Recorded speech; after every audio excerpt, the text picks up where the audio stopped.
How to become rich, how to become financially successful in your life. तो नमस्कार दोस्तों, मैं हूं शिखर सिंह और आप देख रहे हैं द पीक टॉक्स। दोस्तों, आज हम बात करने वाले हैं 6 ऐसी चीज़ों के बारे में जो आपको फाइनेंशियली स्टेबल होने में मदद करेगी। जी हाँ दोस्तों, आज के इस वीडियो में मैं आपको 6 पॉइंट्स बताऊंगा जिसको अगर आप भी फॉलो करते हैं तो आप कम से कम उम्र में फाइनेंशियली स्टेबल हो सकते हैं और इंडिपेंडेंट हो सकते हैं। तो इसलिए वीडियो को अंत तक देखिएगा। चलिए वीडियो को शुरू करते हैं। लेकिन वीडियो में आगे बढ़ने से पहले अगर अभी तक आपने the peak talks YouTube channel को सब्सक्राइब नहीं किया है तो नीचे लाल कलर के सब्सक्राइब बटन को प्रेस कीजिए। बगल में जो बेल आइकन आ रहा है उसे प्रेस करके ऑल नोटिफिकेशन ऑन कर दीजिए, जिससे आपको भी ऐसे ही अमेजिंग नॉलेजेबल वीडियोस मिले जैसे ही वीडियोस को अपलोड करें। तो चलिए शुरू करते हैं।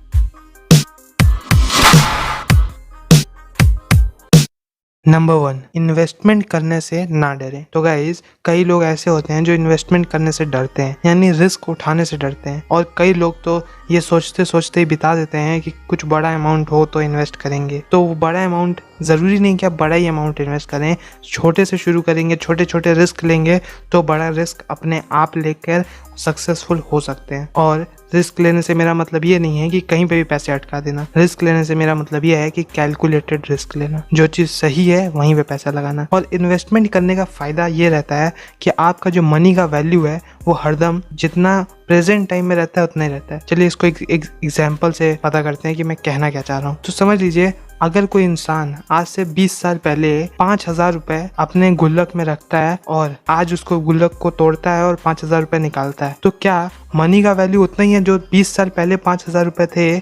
उस समय 5,000 रुपए में बहुत सारा सामान आ सकता था। गोल्ड का ही बात करते हैं, उस समय 4400 रुपीज का गोल्ड था और आज देखिए 44,000 का। गोल्ड वही है, बस प्राइस चेंज हो गया है। तो मनी का वैल्यू वही रखने के लिए लोग इन्वेस्टमेंट करते हैं। अगर उस समय वो 5,000 रुपीज़ गुल्लक में रखने की बजाय अगर आप गोल्ड पे इन्वेस्ट कर देते तो शायद आज आपके पास 44,000 रुपीज़ का एसेट होता। इसलिए इन्वेस्टमेंट करने से कभी नहीं डरना चाहिए। नंबर 2, अलग अलग एसेट्स में इन्वेस्ट करना चाहिए। कई लोग ऐसे होते हैं जो एक ही एसेट पे इन्वेस्ट करते रहते हैं और इनमें से सबसे फेवरेट वन रहता है एफडी। कई लोग शादी के लिए या बच्चों की पढ़ाई के लिए किसी भी कारण से एफडी करा लेना ज़्यादा ईजी और सिक्योर समझते हैं, लेकिन ये गलत है।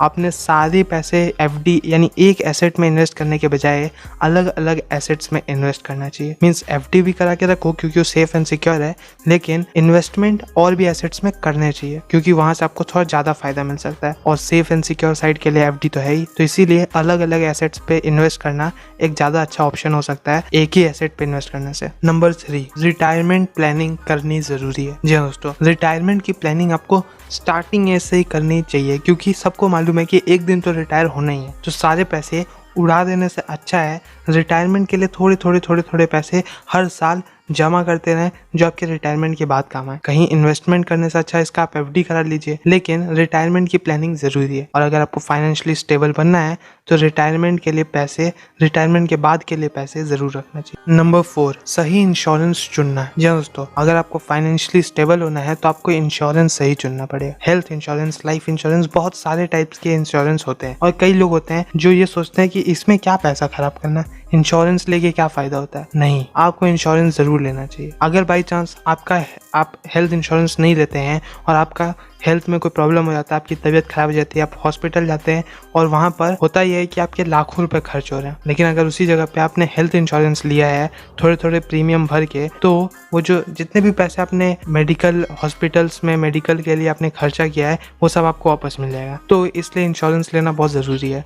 लोग इंश्योरेंस का महत्व समझते नहीं है और इंश्योरेंस लेते भी नहीं है। इंश्योरेंस लेना ही सब कुछ नहीं होता है, बल्कि सही इंश्योरेंस लेना होता है। इसलिए सबसे पहले अगर आपने इंश्योरेंस नहीं लिया है तो लाइफ इंश्योरेंस, हेल्थ इंश्योरेंस, ऐसे 3-4 और इंश्योरेंस जो एसेंशियल्स होते हैं उन्हें ज़रूर इंश्योर करा लीजिए, इंश्योरेंस ले लीजिए। थोड़ा सा प्रीमियम आपके ज़िंदगी से बढ़कर नहीं है क्योंकि वो थोड़े प्रीमियम आपको हर साल भरने हैं और उससे अगर आपके लाइफ में कभी कोई बहुत बड़ा प्रॉब्लम आता है तो उसे फेस करने में आपको मदद मिलेगा।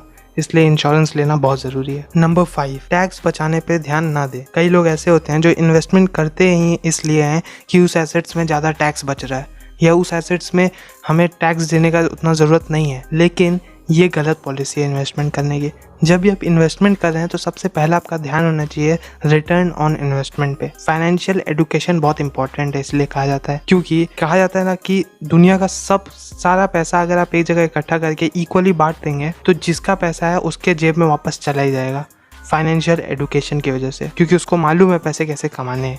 इसलिए टैक्स बचाने पे ध्यान ना दें, बल्कि रिटर्न ऑन इन्वेस्टमेंट देखें, पैसे अपने आप वापस आ जाएंगे। Number 6, last but not the least, पैसे सही जगह इन्वेस्ट करें। कई लोग बैंक में पैसे रखना ज़्यादा सिक्योर एंड सेफ मानते हैं, लेकिन ये गलत होता है। मीन्स आप बैंक में भी पैसा रखें हैं, लेकिन बैंक से मिलने वाले जो ब्याज होते हैं बहुत कम होते हैं, इसलिए फ़ायदा भी बहुत कम होता है। तो इसलिए शॉर्ट टर्म बॉन्ड्स या म्यूचुअल फंड्स में आप इन्वेस्ट कर सकते हैं। थोड़े अमाउंट कीजिए, क्योंकि इसमें रिस्क थोड़ा ज़्यादा होता है। अगर आपका लॉस हो भी गया तो ज़्यादा नहीं होगा, लेकिन थोड़ा थोड़ा इन्वेस्टमेंट इन सब चीज़ों में कीजिए, क्योंकि यहाँ पर जो ब्याज मिलेगा या जो भी आपको फ़ायदा होगा वो बहुत ज़्यादा होगा बैंक की तुलना में।